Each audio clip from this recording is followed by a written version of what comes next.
Now for more on that, what we need to do safely open the country and what Congress is planning to help Americans get through this. Speaker of the House, Nancy Pelosi, Democrat of California. Speaker, I really appreciate you taking time tonight. I wanted to ask you first about the metaphor the president has been using and his representatives have been using, that American people, whether they're residents in nursing care facilities or they're meat packers, they're grocery workers, need to think of themselves as soldiers, as warriors who are doing battle against the virus, and some might die, but that's just the price that has to be paid for liberty. What do you think of that metaphor? I don't think much about some of the things that the president says, but I do think we have to set some of that aside and say what we really can do to open up our economy. We can do that through what you have been talking about, testing, testing, testing. So what the Democrats are here to do is to put forth a plan with a goal, a plan with milestones, a timeline, a plan that is unifying, built on some of the initiatives we've had in past coronavirus legislation. We passed 4 bipartisan bills. But this is, we have 3 pillars. One, let us open up the economy by testing, and that means testing everyone, tracing, and having the treatment as well as the isolation that may be necessary.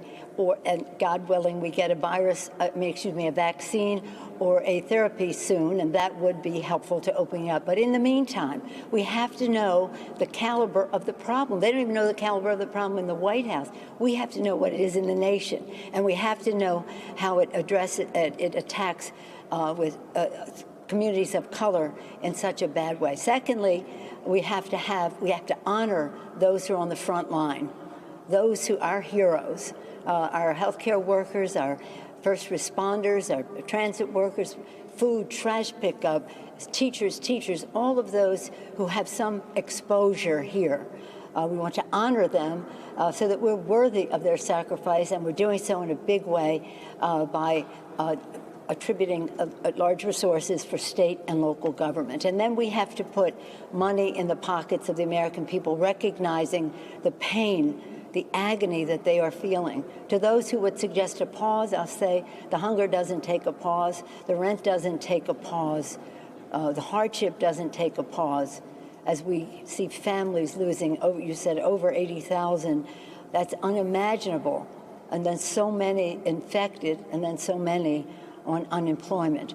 So have a big need, it's monumental, and therefore it's a great opportunity to say, let's work together to get this done. There's a way to open the economy based on science, testing, and let's get on with it. That's what we're here to do. So those bullet points that you just offered, some of the planks of the legislation that it's been widely reported that you are in conversation. Yeah. Right. So the pillars are some sort of national program for testing and contact tracing, some kind of national program for both aid to states for their fiscal holes, as well as, I understand it, some kind of hazard pay, actually statutorily mandated hazard pay for frontline workers. Am I understanding that right? Or is it just funding for states who can then pay those workers? I just want to take issue. There are talking points. These are the pillars of our plan to go forward, to make our own environment in a way that is, again, unifying and respectful of those who are sacrificing their lives, as well as of those who are feeling so much pain through all of this. This is what they need. This is meeting the needs of the American people. Among the provisions are, yes, there's state and local government to address the outlays that they have made in fighting the coronavirus, as well as the revenue that they have lost because of the coronavirus. And it goes all the way down to from states to small towns, and it is a result of how our members have brought back the concerns of their constituents, and I think it will have broad support among governors and mayors, Democrats and Republicans alike. Yes, there is an interest in doing hazard pay for those who are on the front line. It isn't mandatory so much as it is an imperative to do so, and that's what we're writing down now. So I'm excited about that. Chuck Schumer is too. That's sort of his baby. So hazard pay for people on the front lines, but I think there's an obvious, very compelling case for that. Aid to states whose fiscal balance sheets are going to be destroyed, whether they're red states or blue states or red towns or blue towns. I think that's very clear. Some extended aid in the form of cash payments or unemployment, or both? Yes. No, both. We have the unemployment insurance, but we also have the direct payments, both of which we've had in previous legislation. The unemployment insurance, we're just seeing record-breaking unemployment rates and so many people signing up for it. It breaks your heart. But we have the unemployment insurance that will be renewed in this legislation, as well as cash payments, the direct payments. People are craving that. I guess what advantage we have, sad as it is that people see what is happening, even though they're working from home, but listening to their constituents. There's a lot of pain and heartache.